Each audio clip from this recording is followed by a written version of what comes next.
Hi. So right now we've got Terry Cedar. Is it Terry Cedar? Yes, I'm Terry Cedar. Terry Cedar in the house. In his house, in fact. And as you can see around you, all these wonderful posters.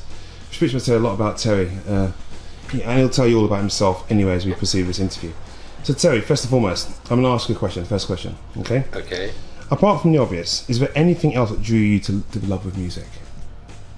I think it was the imagery in the videos. I think, people say when you're in the womb and stuff, and the parents play music, maybe that had a big effect on me. Just love vocals, and my parents always played music in the house. My dad was a DJ back in the day, and they'd play a lot of Motown stuff. So I was always around music, and I suppose when you discover yourself as a teenager, then you kind of discover artists for yourself.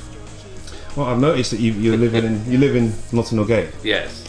So is there any reason why you've actually chosen this beautiful landscape? Because generally, this place is renowned for parties, celebrities. It was really good. I moved here in the late 90s, and it was quite really happening. Obviously, you got the carnival, which is in August bank holiday.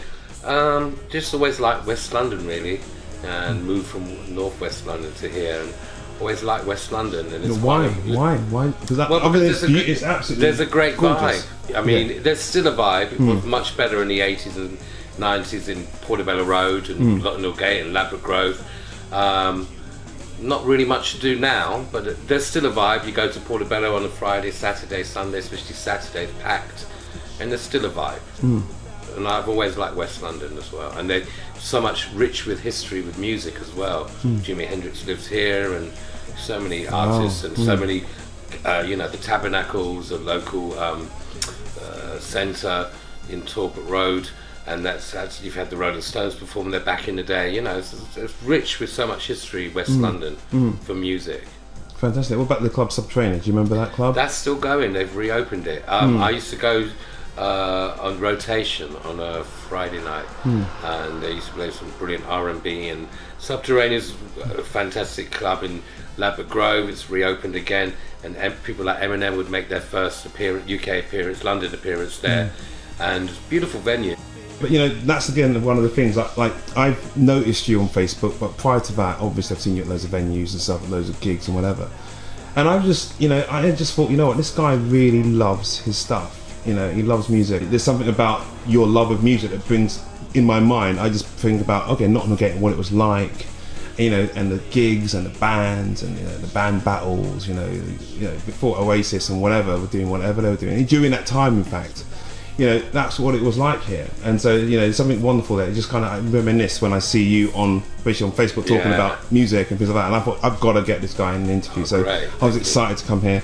I've already come in with my first question already without introducing you properly, because how excited I was to. And I'm an artist, but get me wrong, I still have the excitement for people that love music. Well, me too. In terms of seeing a band and also all aspects of the music industry, because music touches everybody. But without the fans, without the people that love it, absolutely, there is nothing. And so I think true. But we're going to talk about this. We're going to go through this interview. We're going to go through stuff, and we're going to I think we're going to have a lot of stuff. But we're here to discuss right now 80s music. Love 80s music. Great, fantastic. Okay, so the 80s tend to stand out as my favourite era.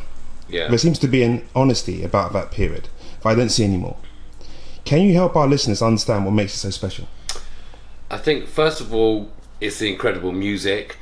Second was the fashion, and also at that time in the early 80s you had the body popping and the break dancing coming over from America as well, which led to bands like Shalimar, which was my first ever concert in December 82 at Wembley Arena, to see Jeffrey Daniel do the moonwalk, and then obviously Michael Jackson as well. So I think it was an explosion of there was a lot of money, the record companies were promoting bands. The bands were very colourful in what they wear. Certain artists had particular really strong images. You had the Boy Georges, the Marilyns, the Steve Strange, the Pete Burns. So you had that one aspect, and then you had all these amazing soul bands coming over from America. Then you had the UK soul scene like Loose Ends, Imagination, Light of the World, And then you had all the, you know, people like Adam Ant, who's the first, you know, musician that I ever listened to, and I was just drawn to his makeup, and he had the most amazing look, as well as having 2 drummers on stage. So for me, it was a combination of the times, the music, the fashion, the dancing, everything really. It was fantastic. And a sense of freedom as well, wasn't there? Absolutely. And also you get records banned, like Frankie Goes to Hollywood, and that would kind of promote the record. You know. Living Colour did a video that got banned.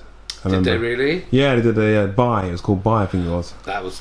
They're coming next week, actually. Are they still I'm going going to see them. Fantastic. 30th anniversary of their debut album, Vivid. Wow, yeah. wow! I got to. Oh well, yeah. Well, obviously, you know, let me know. Anyway, so yeah, moving on because we've got a lot to ask you. Course.